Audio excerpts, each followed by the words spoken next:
Near the north of Arizona lies a natural rock formation known as the Grand Canyon.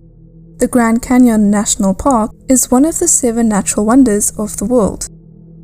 Many go to see the vast gorge, hike the trails, see the ancient rock art, or enjoy river rafting. The canyon is made up of a complex system of caves and trails. Even though the Grand Canyon is a popular spot for all those wanting to take in this impressive feat of nature, it is still a dangerous place. In today's video, we're going to look at 3 short incidents that caused someone's death in the Grand Canyon.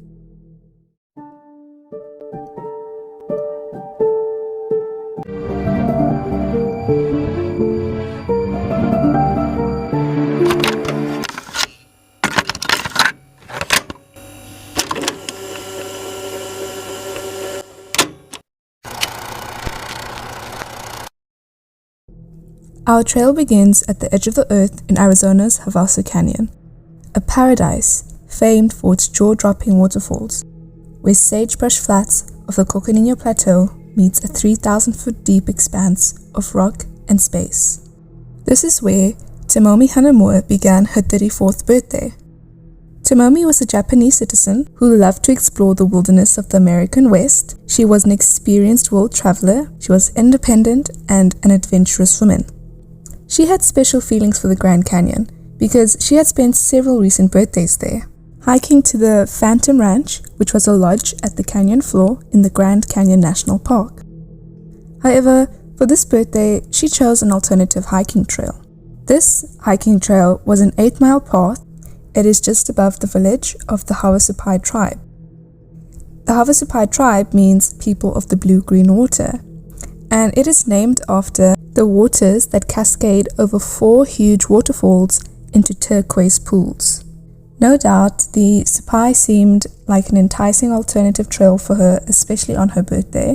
And like the Phantom, the village has a comfort of a lodge, a restaurant, a store, and as well as a community at the end's trail, all of which could seem or provide a sense of security to a woman who's traveling solo. But there was a big difference between Tomomi's 2 birthday destinations. Phantom Ranch is in the Grand Canyon National Park, and it is backed up by the concessions and federal funding. Meanwhile, Supai was in the heart of a poverty-stricken, crime-ridden Indian nation, and the public health and safety conditions at that time were not all too good. So Tomomi probably didn't recognize or notice the difference until it was too late. Early on May the 8th, 2006, Tomomi parked her rental car at the Supai trailhead. Now perhaps she noticed how this parking lot had quite a mound of litter, there was burned out cars. It was very different in contrast to the national park's manicured trailhead lots. Despite this, Tomomi locked most of her belongings in the car. She loaded her backpack with her essentials for the hike to the village and a stay at the lodge, and she began her descent. She walked down Supai's main street, and eventually she checked into her room, where she loaded her day pack for the 2-mile hike to Havasu Falls.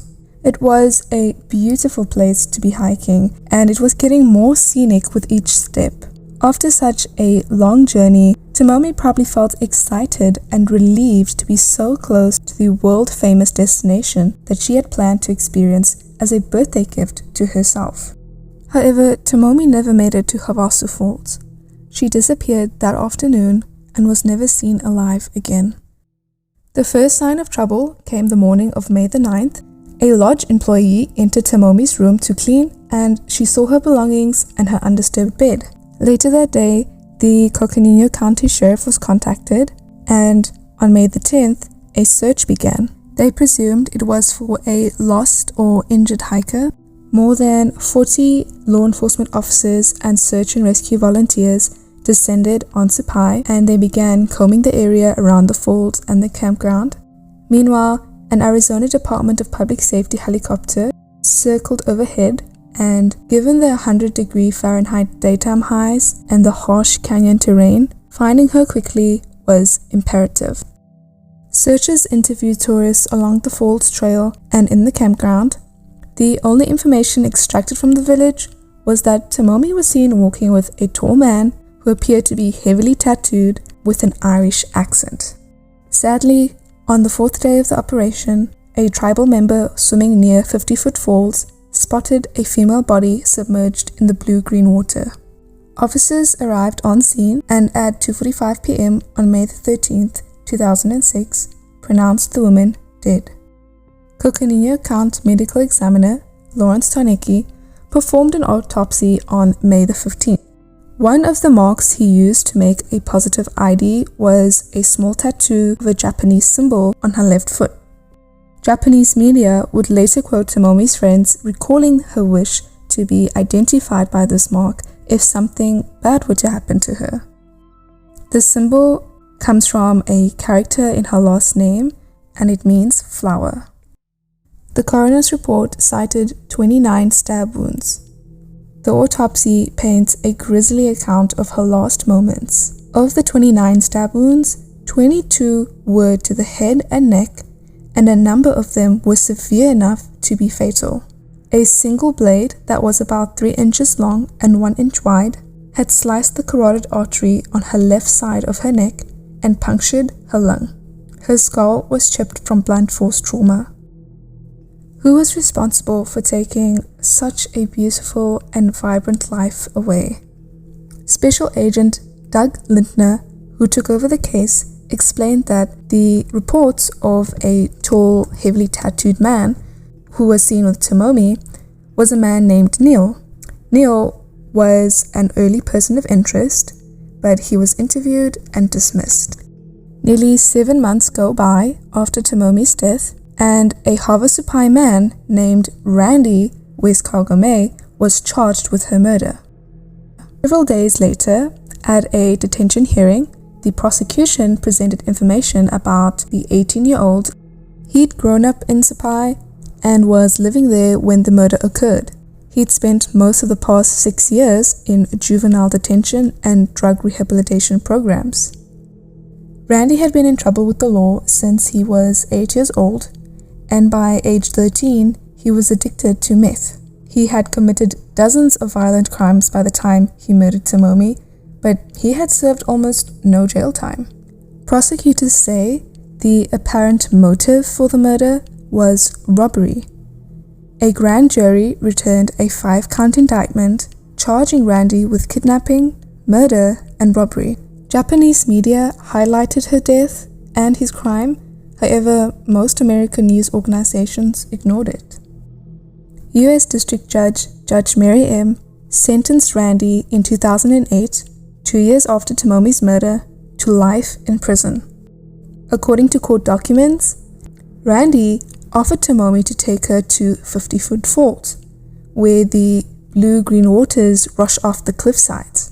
But then he put a knife to her neck and demanded that she give him money. He stabbed her, then reportedly dragged her body to the river and covered it with weeds. Tomomi's father, Tetsumi, stared at Randy through the hearing. When it was his turn to speak, he spoke while his daughter's poster-sized picture was held up by her aunt. He said, "Her life was taken away by someone on this soil, far from home. If only I could be there to take her place." This was a truly tragic and senseless crime. I hope Tomomi's family can find some peace. On June the 14th, 2004, 25-year-old Timothy Clam had tried several times during the day to book the front seat on a Papillion Helicopter's air tour. No one thought it was unusual. After all, the front seat has a wide view to see the awesome spires and cliffs that make up the spectacular Grand Canyon. But this was the prime tourist season. Flights were just too full to accommodate any specific seat requests. However, Timothy was determined to have the front seat. So, he returned the next day, and he was in luck. There was a flight, and the front seat was all his. The passengers, along with Timothy, arrived early at the terminal to view the safety video. The safety video just explained how to operate the seat belts, open the doors, in the event of an emergency. Timothy sat quietly and intently watching the video and studying the procedures with great detail.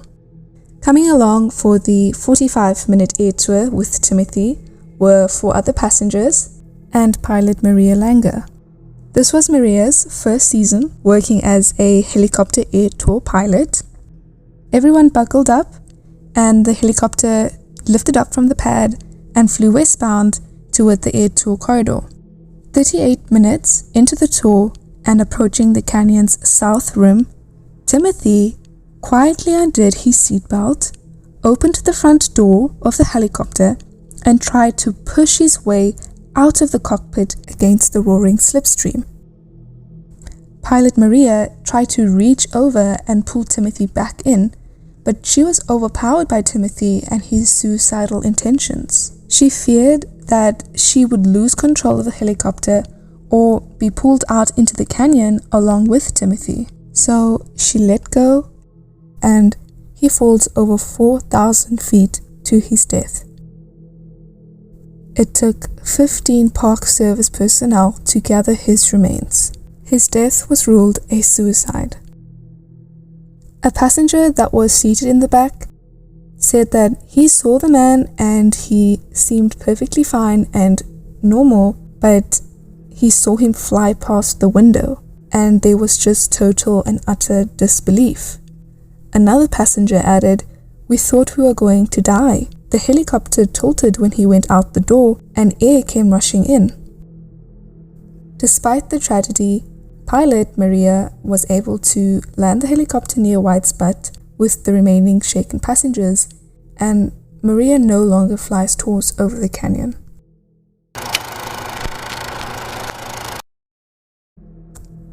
On July the 3rd, 2020, on the south rim of the Grand Canyon, stood Maria, who was 59. Maria was sightseeing with her family and visiting the park.